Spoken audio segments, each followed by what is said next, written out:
Hello, I am Twizzie. Today we're going to be reviewing Silverstein's latest album. It's called Dead Reflection. Before we get into that, I just want to ask you guys, open conversation. What do you think about, an artist releasing almost every single track in the album, before the album actually dropped? I mean, in this band's case, by the end of June, we've heard the third of the album, basically. So for me, I feel like it kills anticipation, and I kind of want to listen to the whole album, the way that the artist arranges each songs, and by putting out just songs after songs, before the album drops, it feels like they don't really care how you listen to it. And I know you'd be thinking like, well, Twizzie, just don't listen to it. But at the same time, I support these guys, I follow them in social media, I see them putting these songs out, and it doesn't sit well with me knowing that everybody else has heard it besides me. What do you guys think? Do you think it kills the anticipation to, getting to listen to the whole thing? Or am I just making a big deal of this because I'm a grandpa? Anyways, let's get to the review, yo. Silverstein been around for a minute, man. In the early 2000s to mid 2000s, they were kind of like the forefront of that whole post-hardcore emo scene. And, they're the ones that, helped make the genre more accessible to the public with songs like My Heroine and, the classic All Together and Discovering the Waterfront. It's 2017 and this band is still at it. In fact, one of the few bands in their era that's still kind of going strong, releasing music every, odd number of years. And, they're keeping up with the style, unlike a lot of their peers that are, either moving on to a more alternative rock sound, or they're just going to a more pop direction, or they just have plain split. With every album, they're never doing anything groundbreaking, but they've always been a constant, C+ to a B in quality for me. And, with my top favorite being This Is How the Wind Shifts. So, I get excited whenever they're releasing new music. They're always enjoyable, but with that said, part of me is kind of craving, hear me out. Like, I want them to make a record that's not very Silverstein. Whether they go in a more heavier territory or they decide to go play more chart-topping type songs, I just kind of want them to risk it a little bit and go outside, their niche, outside their scene. Yes, they still do experiment with every album and show growth, but it's like very, very minimal. So when I first heard the singles Lost Positives and Retrogade, I got really interested. I felt like a new Silverstein was coming, a darker tone, more emotional, and reminded me like of a similar band that I enjoy called Senses Fail. And their last two records, it's almost like they did a whole 180, and started to become more metal and writing more personal music while ditching that whole pop punk altogether, and it became really interesting. Dead Reflection is a bit of that. Shane told his lyrics are a little bit more open and vulnerable, and I can tell the last few years wasn't like the easiest point of his personal life, and that definitely reflected and motivated him in his writing for this album. The riffs have gotten heavier, sounding almost like riffs you'd hear from more hardcore bands like Counterparts or 100th. Like they've upped some of the aspects in their game, but not exactly to the level where I was wishing they'd do it to. Some parts of the album, it feels very just kind of throwback, comfortable Silverstein. That opener, Last Hooks, kind of reminds me of a Pierce the Veil song, and Pierce the Veil have kick-ass openers in all their albums, man. Just kind of the vibe and, the catchy guitar riffs and the ferociousness. It's fast, it's short, it gets to the point. Oh, there's a breakdown too. Shane, his screaming hits perfectly, and the cleans are amazing. Breakdown's definitely confirmed if I didn't say that already. The guitar work has been the best part of this record for me personally in Dead Reflection. Shane's vocals once again improving, and this time his lyrics as well. The drums though, while still, it's good, it carries the rhythm, but I've always found that the drums has always been one of the biggest appeal for me to listening to Silverstein, and in here it's just not as interesting as previous records, especially Discovering the Waterfront.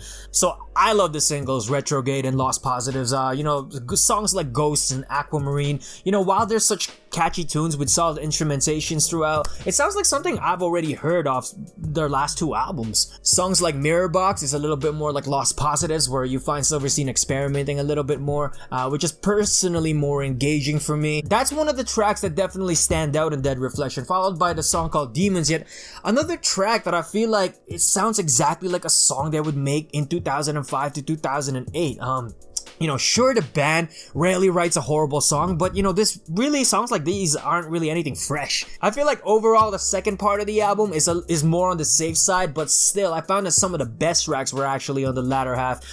Afterglow was a pleasant surprise for me. I didn't really like it the first time hearing it, but then the more I listen to it, I'm really liking the, they push more of the pop punk sound in this. It kind of almost feels like a Yellow Card over Ocean Avenue sound. While I favor the darker songs on the album, it's it's summer and this is the type of songs that I definitely jam to. Secret Safe is another good one. You know, it's emotional and it's got such a stunning chorus and a bridge as well. You know, the guitars are subtle and clean to accompany it all, and this is one of the more, I'm saying, like, they're out of their comfort zone, and it's almost like, you know, they can be alternative radio material with songs like these. For me, Silverstein always had a hard time with album closers. I found that the last song is usually either the cringy ballad or you know, kind of like the song that sounds like a B-side that's thrown in. But in here, the song Wake Up is a winner. Starts off soft and very melodic, and you know, I'm suckered in by Shane's delivery, man. It's carrying this somber tone until, you know, about midway when, you know, the note just drops and everything becomes more,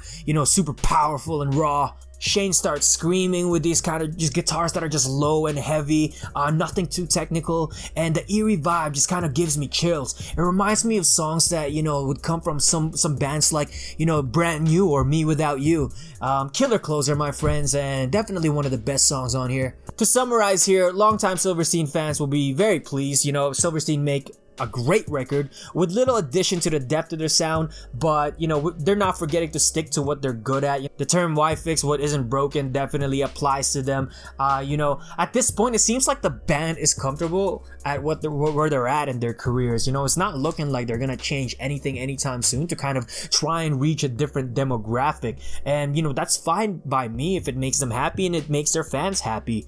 Personally though, I was just hoping that they'd push that slightly heavier yet hauntingly melodic style they were going for and Lost Positives and Retrogade. You know, I've been listening to them for almost a decade, and you know, while I'm happy that they're still creating music that they're good at, I just wanted to be surprised a little bit more. For them to accomplish that, I feel like they should just, you know, take their time longer than the regular 2-year album cycle. You know, take an extra year to kind of do other things, like Shane would pursue maybe an acoustic solo career, and the rest of the band would do side projects that wouldn't sound like Silverstein.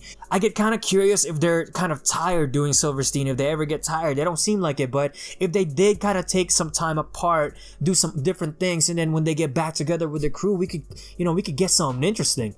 I very much enjoyed Dead Reflection though. I mean, I give it a 3.7 out of 5. It was great. It's still growing on me, and you know, I feel like it's one of their strongest records. You know, the way I rank it right now, it's sitting at, I got Wind Shifts on the top, and then Discovering the Waterfront second, and then this is either above or below Rescue next. So that's it, guys. What did you guys think of the album? Did you enjoy it? Did you hate it? Let me know in the comments. You know, let's discuss about it. Hit the thumbs up if you like my review, based on if you think it was a good review, not based on if you disagree with me or not, and subscribe if you want more. Let me know what I should review next, and like always, you know, thanks for watching. I do make original music. You can find a link somewhere in the description, and I'm probably gonna go to their show when they come to town in November. It's gonna be probably like my 10th time seeing them. Always a blast though, man. They're so good live, so go see them if you haven't, and thanks again for watching. You know, I'm out.